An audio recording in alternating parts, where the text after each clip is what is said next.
What's on my peeps, my nerds? It's that time of the week, and actually, this one's going to consist of 2 weeks, and that's New Comic Book Day. I didn't make it to my pools last week, went out of town, but they were held for me, so today I'm going to go ahead and give you the sum of 2 weeks. And don't worry, it's not a lot, but here are the picks that I'm rolling with, and these have been read, so spoilers are ahead of you, minimal, but there are spoilers, so come back afterwards if necessary. But let's roll through these mugs because we got some great reads, man. We got some great reads. Starting off with what I am thoroughly enjoying, stated so far, the highlight out of the X books, Uncanny X-Men. This book has been fuego, fucking banger right here. Gail Simone and David Marquez are kicking off the highlight of the X series since Krakoa. This is the X team that I have been looking forward to. Right now all the books are aligned and the timeline is on par with one another. The conversations are on point with one another between this one and the X-Men books, and they're great. But this one in particular, between the conversations between Rogue, Gambit, Wolverine, and Jubilee, to their motivations, to their interactions with these new, what we thought were mutants, the Outliers. They're not mutants, apparently. They get into a misunderstanding right at the beginning. A fight ensues. Even that's really interesting. The dialogue, Rogue's inner dialogue, awesome.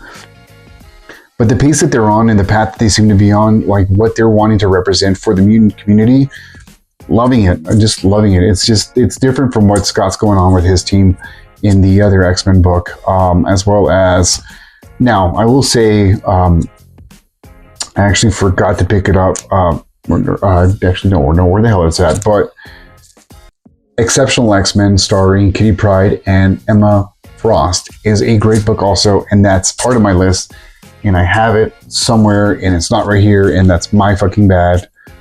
That's a good read. Check that one also. That one's from Kitty's point of view, and I liked it. It was a good read. Recommend that one. That's been. I'm having high hopes for that. But as far as X-Men are concerned, check this out. I'm really stoked for this. I'm hoping this keeps the pace, and that team keeps the rhythm going. Spider-Man Reign 2, again, the second volume to Spider-Man Reign. This has been really cool. Very dark. My only downside to this so far is that the story feels short. I don't know why. It just seems very quick. But Spider-Man's gone back in time to stop this apocalyptic future, but apparently he's been doing it too much, because now we have a future with no heroes. We've got a future where Mary Jane now has the symbiote, and she doesn't like Peter because Peter is responsible for Peter's death, and Miles is there to stop him because he's been doing this over and over and over again, and this apocalyptic future that Peter thinks is an apocalyptic future is because of him. And so it's starting to unravel. But there are a lot of cool little throwbacks to a lot of symbolic moments from Todd McFarlane's run with Amazing Spider-Man. Some Venom, iconic moments, but enjoying it. Very reminiscent of The Dark Knight and, that era of books. Dig it for a limited series. Kid Fury's still running with this. I have to see this play out. If you enjoy the Garth Ennis run of Punisher Born and just the Punisher books, it's right up his alley. The art's been great. Again, I'm enjoying the journey from a standpoint of, that just military aspect, that espionage aspect. There's no superhero stuff here. Just some good storytelling. Some really, really good storytelling. Love it. Check it out. Bruh. This one right here. This fucking book right here. Ultimates #4. This dives into Doom's past and what happened to the Fantastic Four, and it's fucking dark, as he's working through creating, I fucking forgot what he was creating. He's contemplating going back in time and trying to save the Fantastic Four's life. Phil Noto fills in this issue, and he kills it as usual. But we see how the Fantastic Four varies in this timeline, how Reed is much different in this timeline. You know, he's still a brainiac, but how he's been bullied and makes up for it. But, bruh, you know, we know how they had received their powers in the real timeline, right? But seeing how those elements affected them in this one and how they're responsible for their deaths, so fucking dark. Like, great twist. Great twist. Yeah, it was good. It really told us as to, you know, really gave us some information as far as why he is doomed and why he chose to pursue the path of doom. And I get it. Like, he's doomed. He's a doomed man, and that's why he's doomed. I'm digging the Ultimate line along with Black Panther. Here we see the war between Wakanda and Khonshu and Ra continue, actually culminated to a full-on battle. Stefano Caselli is killing. His art is phenomenal. One of my top favorite artists, man. I'm gonna do a top 5 one of these days with artists, writers, and all that. But he blew up on the scene. I've loved him since G.I. Joe back in the Image days when they relaunched that. Freaking Secret Warriors. He's got such a unique art style, so detailed, so animated, so realistic. Like, he can blend it. One of my idols and one of my inspirations. I just love the guy. But yeah, really cool seeing these guys go head to head. We got introduction to, or looks like we're on the path to meet our ultimate Sorcerer Supreme. But the lore of Wakanda, Vibranium, Khonshu, Ra, all of that, and diving deeper, looks like, into Storm and Killmonger. It's really developing in this storyline, and I'm digging it. I really am. Love it. Now on the DC side, wasn't much for me on DC in the past 2 weeks. I'm still following through with Absolute Power. Dan Moore is killing it. Mark Waid is killing it in this book. Issue 3, out of all the covers, this is the one that stood out for me. Again, I'm not a big variant cover guy. I don't even know if this is a variant. Is it a variant? Oh, it is. This is by Mike Deodato. Cool. The battle continues. Our non-powered superheroes are still trying to fight for the world and for the universe, really, against Amanda Waller and her Amazo Justice League, who have their powers now. But in this one in particular, they're on the cusp of saving Superboy, John, Superman's son, and they do. They save him at the very end. But then we also find out that Amanda's ambitions are on a bigger, grand scale. She's out to conquer she's building a multiversal army. So very excited to see how this is all going to lead into Absolute Power and our Absolute League. This has been really exciting. Again, the art for me was what pulled me into, because I love Dan Mora. It's, again, another art style, so animated, but just so detailed. Fucking love it. On the independent side, from IDW, my Toidles, loving the Teenage Mutant Ninja Turtle reboot. This time the focus is number 2 on Mikey. I went with this Gonzo cover. Love it. There was a handful of different covers for this issue, but the Gonzo one just spoke. Look at that. It's beautiful. Beautiful. Don't necessarily know there's a chase. Don't care if it was or wasn't. I just, it's the one that was on the shelf that I love the most. But yeah, here we see Mikey. It's focused on Mikey alone. He's always been the standout, the class clown. He's always wanted that kind of celebrity status. He gets it, and with it comes a bit of a lonely life.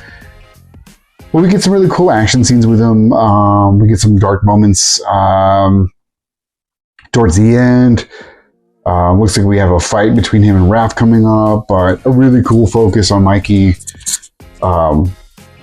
that I thoroughly enjoyed. I'm digging what Jason Aaron's doing with these guys so far. I'm looking forward to Leo's tale. I'm looking forward to Donnie's tale. And then looking forward to the brothers coming together and seeing where that goes.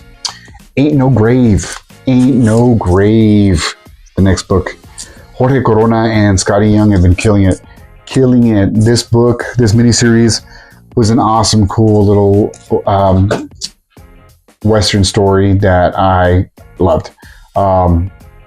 So much so that I kind of try to put my own spin on, some variant covers. Just a little plug for myself to pitch out to them. But no, all jokes aside, the book's been awesome. The imagery, Jorge has been just killing it every issue, and this story didn't go the way I thought it was going to go. The issue 5 was great in diving into the repercussions of Ryder's actions, and it just didn't end how I thought it was going to end or could possibly end, and I loved every bit of that. Sad to see the book come to a close,